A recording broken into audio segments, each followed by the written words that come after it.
Welcome to the Success Pick and Mix podcast. I'm your host, Nicky Raby, a professional pick and mixer. I'm a personal brand coach, a speaker, an actor, a creator, and a podcaster. I'm on a mission to help you find and create your version of success. Your pick and mix of life and business on your terms. A blend that complements your personality, your goals, and your circumstances. Since 2018, I've been sharing interviews and mini episodes to help you unlock your next step, to make it real and make it happen. Round here, we dream big. We go for the ideal version. We talk about money and make moves our future selves would be proud of.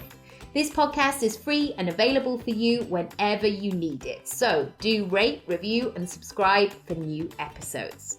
If you want to go deeper with my support, check out my freebies house and unlock the rooms you choose. nickyraby.com/freebies house.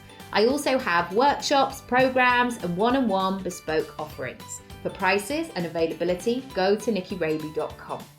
Thank you, as always, for spending some time with me and my guests. Now, on to today's episode.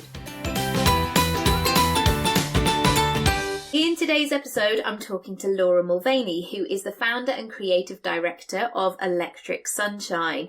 We talk about so many brilliant things in this episode: working with your husband, building a team, building a business, using your skills that perhaps you've perfected, and also finding those skills or finding those gaps rather where you're like, oh, okay, I need to learn how to do this, or how you move into that leadership role. So rather than working for somebody else, really owning it and stepping up and taking your own business to the next level. There's so much interesting stuff in this episode. So do come over to Instagram. Let us know what you think. Tag us, have a chat. I know so many of you have been loving the February episodes. Thank you so much for all your support. And please review and rate and subscribe. I would really appreciate it. And I'm going to be offering some lovely prize draws over the next couple of years. When I say prize draws, I don't mean pants, by the way. Anyway, on today's episode, hope you enjoy it, and I'll see you soon. Bye. Hi, Laura. Welcome to the podcast. Hello. Hello. Thanks for joining me. Let's talk about you. Like, what do you do? What's your company? Where are you up to? So I am the founder and creative director of Electric Sunshine. We are a live experience, so events and experiential agency. So we do a lot of brand work, which means we kind of run everything and anything really. So from small, pop-ups, product launches, press days, to like big award shows or big sort of fashion week presentations. So kind of every and any event or experience you can think of, we kind of produce and put on for you. Wowzers. And how did it start for you? Were you also were you doing body shop parties back in the day as a teenager, or was it like every like Monica from Friends, like everybody has to come to my party? Yeah, I did my first event at 6, so I think that kind of maybe have been kind of showed me that I was going to do this full time. I was 6 and I put on a concert at school, and I created the songs. I had a backing singers and a dancer. I had a recorder interlude, and I charged tickets. Wow, so, you had a vision. So I think maybe that was showing me what I was going to do. But I think generally I always liked it, and I still do, when people enjoy themselves and if people have a really great time, I really get something out of that. So I think kind of, obviously now that's what we do for our clients and their brands. So there probably was always that in me, and I am quite organised. Yeah, fantastic. And you so how did it start? What did you train as? How did you kind of get your foot in the door? Because it's notorious for being one of those industries that lots of people want to do. What really worked for you in terms of getting started? Well, I just come back from travelling, and I took a temporary PA job, but it was for magazine publishing. So that's what I did before I set up a business. I was working with the publishing editors of Elle and Elle Deco, and kind of just took it for a week, really. I've been doing account management in advertising before that, and I just stayed. I kept saying, oh, should I stay again? And I stayed, and so I wasn't, it was very a temp job, but the opportunity came up to start helping on the events. And and start kind of assisting the people that are doing them. And then I had a fantastic boss who just, I think probably after a year of being, they just said, look, do you want to run them? They didn't have a resource in their marketing team. So I started doing that. And then I moved into the marketing and took over the whole portfolio. So it was a very, there wasn't the role, it wasn't planned. It was very organic. It just, it all just sort of happened. I didn't think I was going to go into events ever. Life has a funny way of, putting you on the right path. So yeah, it kind of came something about you though that was showing all these skills. What do you think that was that helped somebody to sort of see like you're really great at this? I think I was really, I was super organised, but also I could manage quite a lot on my plate. But I think, the very first event I did, by a certain time everyone was probably off sort of drinking, but I was still there really wanting to make sure it, went through the whole way through to the end and there was no problems. And I was jumping on things the minute I saw something happening, I was trying to solve it. And I think probably they saw that in me, that I was very dedicated, I suppose, to the job, and that I would, stay sober to the end, to see it through and make sure it all went well. So I think kind of a combination of skills, but probably being able to juggle a lot. Live, there's always, so much going on, and we had a lot of celebrity angle to ours, so you had to manage that, that side of things. Yes, the unpredictable world of the celebrity. Yeah, I'm sure there's going to be some kind of weird nature spoof where David Attenborough kind of does a fly on the wall of celebrities at parties of like he's reaching in for the latest Big Brother contestant.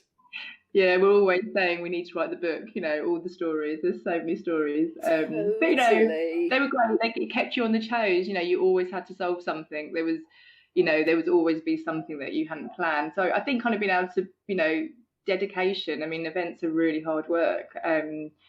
They're long hours and they are, they can be stressful. So, yeah, I think kind of being dedicated and passionate about what you're doing, they probably saw that I loved it and saw there was a role that I could take.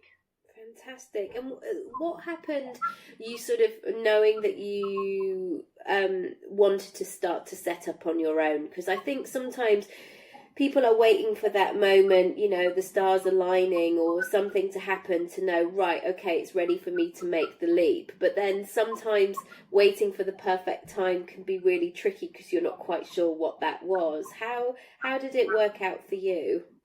I had, I've been working at the publishers for 10 years. So I was coming up to a point where I thought I'd probably take another job or, it probably was the time to move. Unfortunately, my dad was very sick. So he'd been sick for quite a few years, but then it all came to a head. And so I was, going down to Brighton to care for him with my mum and my sister, and then going back to London to run events. And it was just a crazy few months. And I think probably I had quite a bit of time off work. I came back to work, I felt very probably distant or detached and from the whole thing, which was weird because I loved my brands and all my colleagues were fantastic, but I just felt really kind of out of it, I suppose. It just didn't feel right anymore. And I did my last Sale Style Awards. It was my 10th one in 6 weeks. It probably normally takes like 4 or 5 months, but nothing. Wow. So I had to do it all really quickly. And I think I just hit a wall with it all. I just kind of knew I needed a break. And also we'd just been, what I always say to people, you have to be financially okay to do this. And we'd just been bought out. The company had just been bought out. So there was there was the potential for me to get some redundancy because my role was going to change. And so I took the opportunity to get it. So, I was kind of, financially, I had some money to pay my rent, so it kind of did align, like the two things of needing the break but also being secure enough to take it, kind of they came at this. So there was just kind of like such an opportunity to just do it. Totally. And that's such an important piece because I think sometimes the world of Instagram can bring us into like, just go in and like tell them that's it and I closed the door and I left. And sometimes those stories of enough is enough are all sort of very dramatic. But I know when I'm in that place of if I'm worried about money or if I know I've got invoices outstanding, I'm not in creative flow. I'm not doing my best work. And I think there has to be an important piece of that puzzle where you go, you've actually got to be able to survive and look after yourself and be a grown-up as well.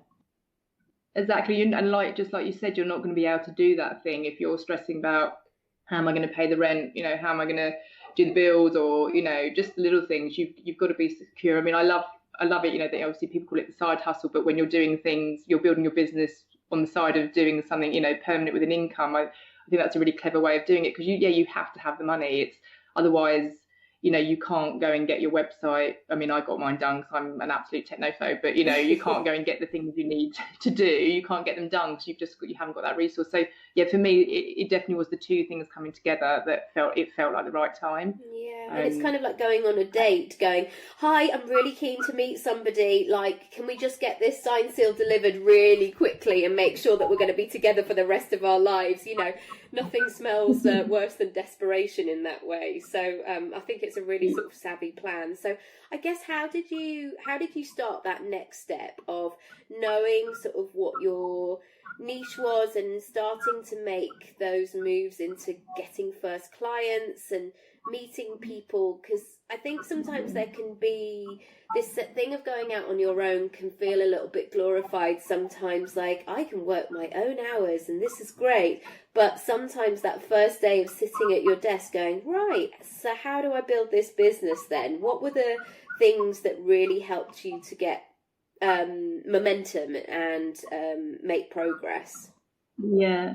Well, I had about, when I left, I had about 4 weeks off. I kind of needed it, but I was looking after one of my best friend's cats. So I was like the cat lady. I had these 2 cats in my flat, just sort of sitting around. And I then kind of just woke up one morning and was like, right, I've really got to get going. I've had my time. I feel rested. I need to I can't watch any more this morning. Yeah, can't do anything else. Can't watch any more Sex and the City. And just so I just got my contact book out. I thought, I've got to do this. I just contacted every single person. It didn't matter. I mean, I was fortunate enough that I had a load of connections. I've been, in the kind of fashion brand world for 10 years. I'd met a lot of people and I had kept everyone's details, and I just contacted everyone. And it's a bit scary when you send that first email or you take that first call, but you've just got to do it.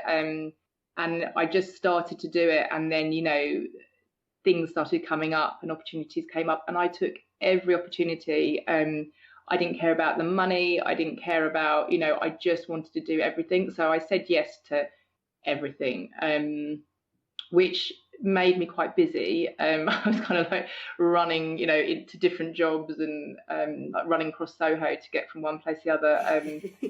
But it worked, because I then landed, I think after a few months, I landed my first sort of client, which was the hospital club. I kind of landed. Wow. And again, it wasn't, it just coming in as a very, sort of assisting the marketing team on their event, but that really kind of started moving things along. Fantastic. And what did that first initial reach out email look like? Because I think sometimes people are waiting for that secret sauce of like, well, it must have been the way that you wrote paragraph 3. But sometimes it is that thing of, I just asked them. I just told them that I was available. And sometimes you've just got to do that, because most people won't. Most people will wait for the phone to ring, which is kind of the worst thing that you can do. So how did you know what to say with, that sort of sense of like, I'm breezy, but I'm keen and ready to go as well? Yeah, I think I referenced, I remember, I think you're right. I think people, you can put, and I'm one of them, you can put a lot of barriers to doing something because you're a bit worried or you're a bit scared, but it is just doing it. And it doesn't really matter if the email isn't perfect. It's the fact you've done it. And if you catch somebody at the right time, then you've won. And they've just realised that you're available or what your services are. So I don't think you should get too stressed about what you write. I must admit, I did write in the subject line, I did sort of say like hello from, say, like Elle, which was one of my main titles, just so they kind of had a click of why they might know me or why they know me. So I did a bit of a hello from, or, just a bit of a, our history, I suppose, in the subject line. So it kind of caught their attention amongst obviously hundreds of emails people get. So I think that was a key thing. And I still do that now, actually. And then I just was like, it was great working with you on X, or, how you know them. So again, you're just sort of reminding them of why there's a connection, which I think is key. Again, people are dealing with people all the time. So kind of put that in, and then just said, look, I'm available. I'm freelancing now. I'd love to come in, or if there's any opportunities. And it was really simple, really short, but just, I think probably just reminding people of why we'd worked together or why we knew each other, I think is probably one to just always put in. And kept it short and sweet, really. Yeah, that sounds perfect, because I think sometimes we can just overcomplicate it, and you don't need to say your whole life history or all of the things. It's sometimes that initial, like, hello, how are you? This is, it is that quick reminder, I guess. So then you move really quickly in terms of bringing your husband on board. How did that all come to fruition? Yeah, crazy. I went through a very rigorous interview process. Very, very.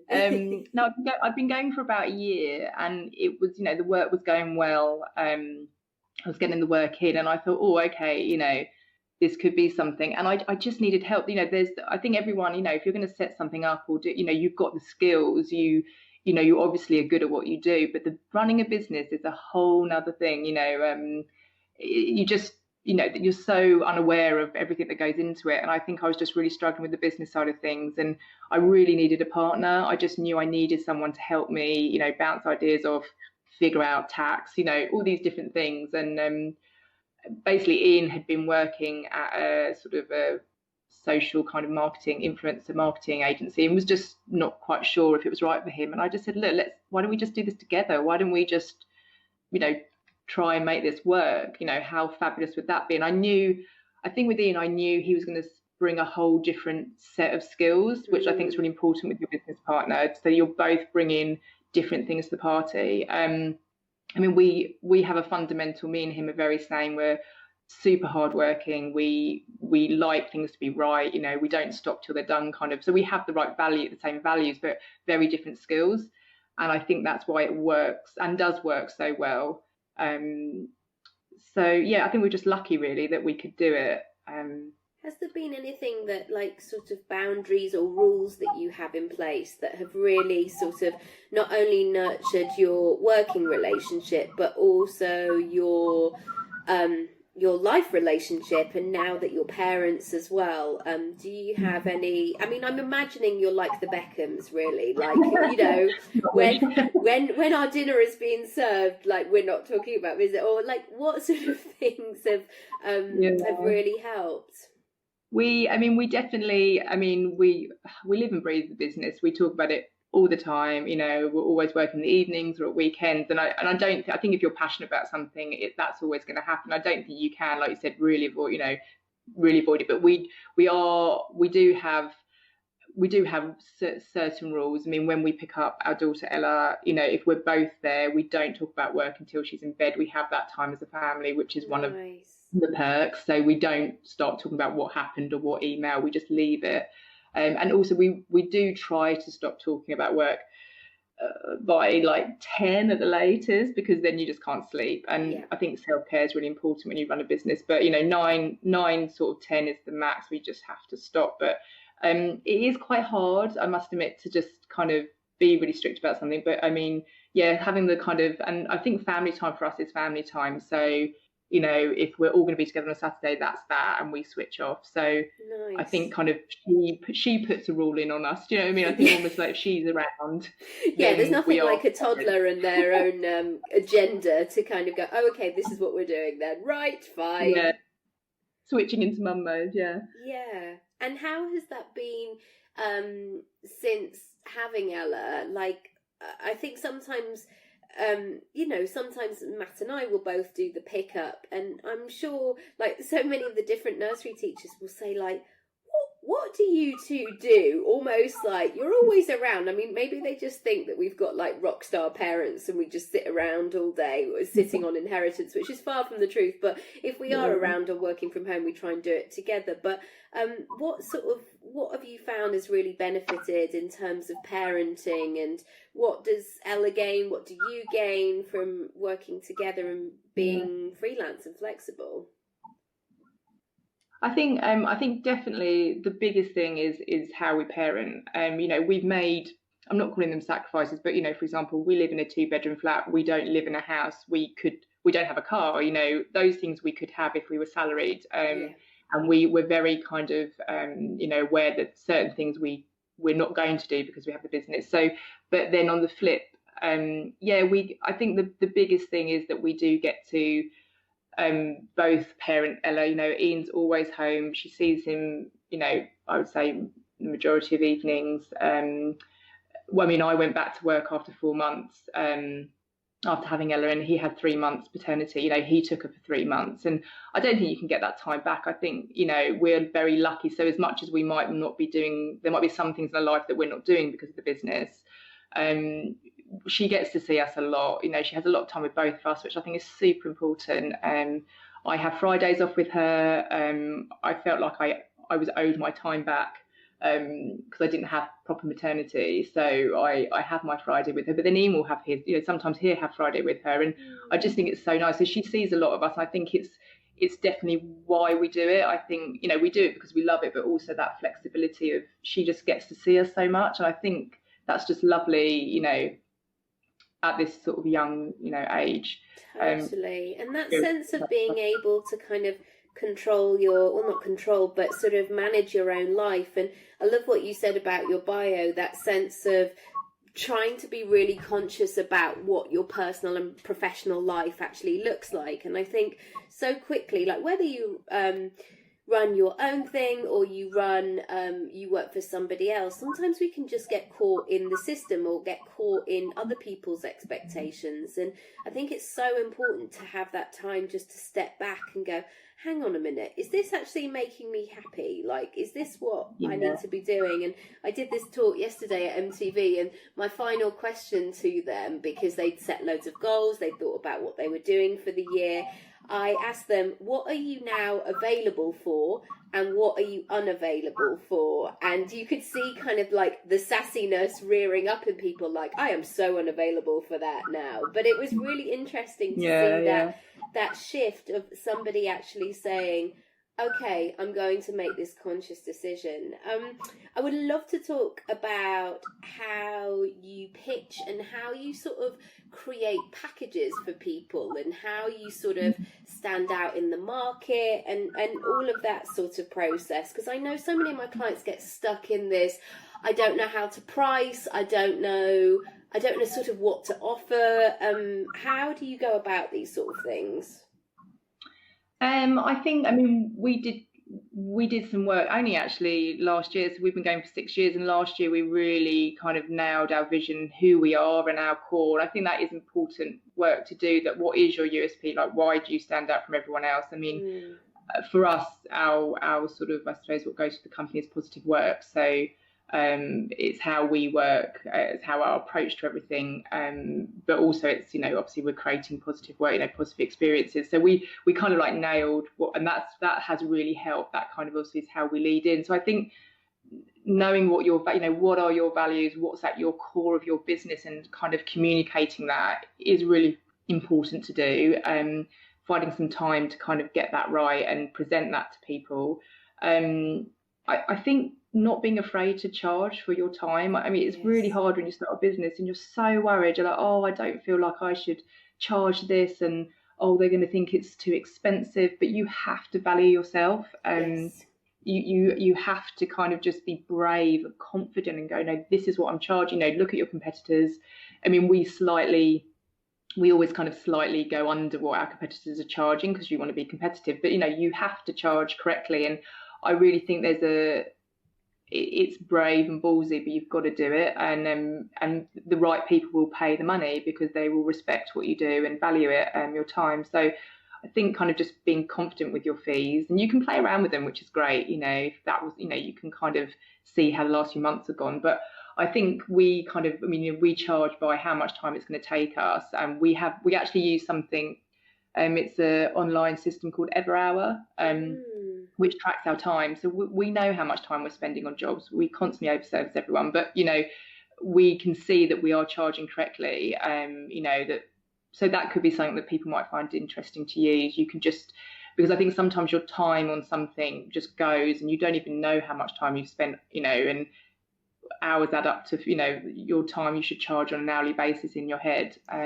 So I think every hour is a really useful tool, just to kind of, even if you're not showing your client it, you're just using it yourself. Exactly, especially if you have that I want to do a good job kind of muscle in you, that it can be very easy to go back and tweak and just do this. And I had to say this to somebody the other day, like, can I just do this? Can we have a chat about it? And then I'll complete the thing. So I'm not completing it, sending it back, then we're having a chat, because my time is my money as well. And I think sometimes, unless you drive that in a really streamlined way, people, especially if people are in employment as well, they love a chat on the phone. Yeah, let's talk for hours. Yeah, should we have a chat tomorrow? It's like, and I've started to become a bit sassier of like, what do you want to chat about? Why? What's going on? And how has it been since you started to employ people as well? What does that look like? Have you sort of stepping into that realm? Yeah, I mean, we employ 3 people now full time, and yeah, I mean, it's really scary, when you do it. It's a big commitment in so many different ways, financially, but also, you're shaping their career. You've got to train them, you've got to make sure them, they're doing well and they're progressing, and supporting them, personally. And so it is a big undertaking, but it's just so worth it. It brings so much energy, new energy, to the business, and it also just, there is a certain level of training, but then once they're off doing their own thing, it's just a joy, because you can get on with growing the business. And I mean, I would always say, again, make sure the sums add up and you can do it and you feel you can do it. I have sort of said to people, maybe get a contractor, and we started with a 3-month contractor. We didn't want to commit to totally permanent, so we just said, right, let's just do 3 months with someone and see how it goes. And even with having her for 3 months, we knew it made a difference. I mean, we definitely needed the resource. But yeah, so whilst it's scary, it's just such a positive thing. It just means you can get on and grow the business. You can focus on all those things that you just can't do because you're in, your head's in the actual work. Totally. How did you know that it was the right time? We were just so stretched. Me and Ian were working till, I don't know, like 1, 2 in the mornings, not eating a lot. Just, it was crazy. And we just knew, Ian really was actually doing production with me, but really needed to get into the kind of the business and commercial side of the business, and we just need it. So I think I think when the business coming in and you're just at that point where it's gone a bit wild, you're on that runaway train, and and you keep looking in your fridge and you're like, gosh, I haven't really eaten in here for a while, or like, but yet there's still kind of a bowl of pasta that's been lurking for a while. Yeah, pasta and pesto, literally. I mean, yeah, you just kind of, you're at that crunch point, and it's really scary, but it really is worth it. And I do say to a few people when I kind of hear where they're at. So I think it's just where the work is coming in. You can forecast, you can see that you've got this amount of work coming up. Just kind of, you're at that. Yeah, it's kind of like you're at if you've done insane hours for I don't know how many months, I think there is a thing to say, bring someone in. And like I said, you don't have to bring them in straight away permanent. Bring them in as a contract. Have a go at it, see how you feel. You want to make sure you click with them. Culture is really important, that that they are the right fit for the business as well. So lots of things to consider, but you can dip your toe in it. I love that, because sometimes people feel like they have to make a decision that is going to define them for the rest of their life and their business, and actually it can be slowly but surely. And sometimes people, from the flip side, they want to make sure that they're going to be in the right place and in the right environment and happy and all of that sort of stuff. So yeah, it's a two-way thing, and it benefits everybody. What have been kind of questions or things that have really worked to know that you're getting the right people, or to build that culture, so your ideas are communicated in the way that you would want them to be? Yeah, I think we do have, we always have a 2 or 3 round interview process. We learn, we learn on one recruit, we didn't do it quite right, he's not with us anymore, but we learn, you learn things. And I think we have quite a big interview process so we can really get to know people, and we give them a project, etc. And then I mean, I think you just get a feeling, a vibe with someone that they're going to kind of work in the office. I can't explain it. I kind of just see people and they talk to me. I think, yeah, you're going to be right. But I think in the office we have a handbook where we have about, what our culture is, what our values are as a company. We're really clear on it. Good. And so it's kind of laid out really, like, this is us, this is who we are. So I think kind of that communication, and I think telling them what we're doing, so they're always aware of where we're going, what our ideas are. They feel very much part of the business. I mean, they are helping us grow it. So open communication and not being closed off to what's happening with the business, share with them, because then they're going to feel invested and they're going to get where you're going. And all the brand work, we sort of showed them how we got to where we got to. So I think it's very important that they are open, they have that visibility. Definitely. And then it's not that kind of us and them type culture, that there is that because I know that I've found, I haven't done a lot of events, but sometimes when I was working as an agent, we would have workshops or things like that, and there's no room for kind of like, oh, that's not in my job description. Like, there's very much all hands on deck, let's get this thing moving and shaking and sorted, very much so, rather than like, being selective. So there's so many personality elements as well that you have to get right too. And how important was it when you moved into your office and having that separate space away from home? Oh, what's super amazing. Just, we so need it. I mean, obviously we're husband and wife, so it was a bit more intense. We had a small flat, so we went from the dining room table then to the spare room, which is now Ella's room, and then we were just like, we've got to move. It really is probably the best thing we've done, especially the office. We've had like a few now, and the one we're in, it's just, that is your work environment.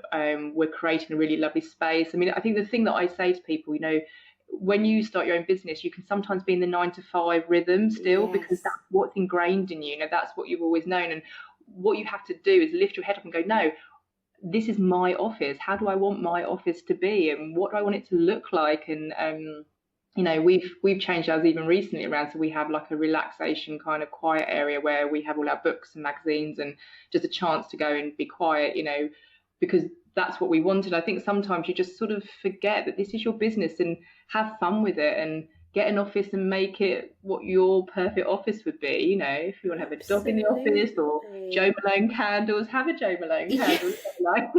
It should be a requirement, absolutely. I think it has definitely helped. It makes you feel, I don't know, every day fresh. You go in and then, like you said, you can walk out, and there is a bit of that separation, which I think is really good for you mentally as well. And that walk, that commute sometimes, or even just being out in the world, is really good for creativity. Because otherwise, sometimes on a Wednesday when our cleaner comes, like, I have to make sure I'm out of my house, because otherwise I've got all her stories of stuff that's happening, and I'm like, I'm actually, not that I want to be like that mean kind of woman, like, I'm actually working, don't talk to me, I'm going to close the door. But you have to put those boundaries in place. And I remember when I had Oscar, that I was doing bits of work quite early when he was little, between nap times and all that sort of stuff. But because everybody's excited about seeing the baby, you find yourself having so many people on your sofa and just kind of hanging around, and you have to have those like, sorry, I'm actually working, or like, I can see you, but it's got to be within these times that work for me. Yeah, I think having your own business can be, obviously I had Ian, but it can be quite, it can be quite lonely. And if you get stuck, even to be honest, even if you get stuck in your office, you're in problems. You've got to get yourself out. I actually go to networking groups now, not necessarily to network, just to go and chat and make sure I'm out and about. We're always in meetings, but just going to chat to girls and ladies that are doing it, as well, is really useful. But I think getting out and about is so key. Constantly meeting people is so key. Don't get stuck in your office or in your house, and you're plowing away on your emails, but you're not meeting anyone. I think it's really important to make connections, because you never know, they could put your name, forward to somebody else they know, and that's the way of creating business. So I think kind of always getting out is really good. Yeah, and like we said, we need that human connection of, putting a name to the face and sort of just really sussing who somebody is in real life and just seeing people as normal people. I think sometimes as well, especially with like journalists and things like that, when you're growing up, you think they're kind of scary or they're people who are off limits. But whenever I go to events and I meet journalists, they're always so lovely and chatty and interested and interesting, and just kind of having that sort of conversation is so good. Are there any things that really help you personally every day, or that you kind of tap into whenever you need it, or you get stressed, that really help you sort of get centered again or feeling good? I think I'd love to say I get up at 5 a.m. and do yoga. I mean, I just don't. I need to do things like that, but I don't. I think the biggest thing for me is, which I say to my team a lot, is slow down, speed up. I think when I feel quite overwhelmed by everything, I go somewhere by myself. I have quiet time and I just think about everything. And I think once you slow down, you get a lot of clarity and a lot of things come to you, and you can solve problems if you're not getting distracted. Yes. And I often get my best ideas, or I reprogram myself, or I think, okay, that's how I'm going to manage that. Just having that time. I think sometimes, with your own business, you just go, going, but you have to stop. And I think when you stop, things speed up. And it's just one of those sayings, but it's so true. And I think that's one way I recenter, I kind of calm myself back down and get my priorities back, and it's really useful. Like once a week, just have that time, checking in on yourself almost. Because otherwise you're available to all the people at all the times, and you're very reactive rather than being in that proactive state of going, okay, what's going on for me? And sometimes I just need to walk around the block and leave my phone at home, and then I come back and I'm like, oh, now I know what it is, or I just need to do this and this. Because you can get lost in the emails and the to-do list, and right, what's on today, what's on next week, what do we need to cover from last week? It can become really full on. I've got one final question, which is, where would you like to be in 5 years' time, in business, in life, and all that good stuff? We ultimately want the business to be bigger. We want to have more people, we want to be a bigger agency. So kind of just growing the team and growing obviously our work and our portfolio. We'd love to have an international office. We do things abroad and around the country. We'd love to have a spot. We got married abroad, and we'd love to get a little apartment or something abroad so we can jet there at a weekend, or go and stay. I think one of the key things that me and Nina kind of like working towards is just having some proper time off in the summer. Obviously when Ella's at school, having some actual really good holiday time with her. Taking a 3-4 week trip away, and leaving the team to run things, and just having like a really great summer. It's something that we really, really want to do. So I think if that's happening in 5 years' time, I'll be really happy. Oh, so nice. And just that that sense that kind of having that big vision as well, because again, knowing what you're working for, knowing where you're going with this. And I feel the same. Like last year I felt like I was sort of semi-working in August, but not many people were around. And actually at the end of August last year I thought, oh, wouldn't it be cool if I could just take August off and not really think about it? And then bizarrely I'm having a baby in August this year, so it's almost like, thanks universe, you heard my moment. But that sense of being able to really love what you do, but then also leave it, and it can work itself, and it can run its own way and thrive and by itself. That's brilliant. If people want to come and find out more about you and what you're all about and connect with you, where should they go? So the website is www.electricsunshine.co.uk, but on Instagram and Twitter we are at We Make Sunshine. That's our handle. So follow us there. You can see our work and what we're doing. And then I'm also on LinkedIn. So just Laura Mulvaney, you can follow me there. But we'd love to, if anybody wants to get in touch or speak to us, then just drop us a line. The website has the email info. Fantastic. Thank you so much. I feel like I've learned so much. And also I feel like I need to get out more. Like I've been looking at your website this morning, I'm like, oh, it looks so glamorous. Like I need to put on a Dior dress and go out. I don't actually have a Dior dress, but that's the dream. That's what I'm going to be going for. Yeah, go out and enjoy yourself for an hour. Yeah, or you'll just see me like in the local sandwich shop, kind of dressed up like a crazy lady. So, bizarrely, in North London, where I went to drama school, not far from your office, there's a lady who sits out in a kind of peacock blue ball gown, and she sits on her steps every day. And she was doing this in 2000 when I was at drama school, and I happened to like run past there the other day, and she was still there in the same dress. She was still doing it like 18 years later. It was insane. Oh, love it, love it. I don't sense that dress has been dry cleaned, which freaked me out a bit, but there we go. But thank you so much, Laura. You've been such a brilliant guest, and I know lots of people will learn things, so thank you. Pleasure, thank you. Thank you.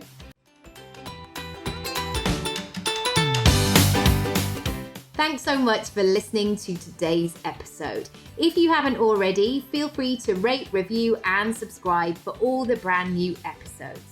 If you want to go deeper with my support, check out my freebies house and unlock the rooms you choose. nickyraby.com/freebies house. I also have workshops, programs, and one-on-one bespoke offerings. For prices, availability, or just to have a chat with me, go to nickyraby.com. Thank you, as always, for spending some time with me and my guests, and I'll see you next time.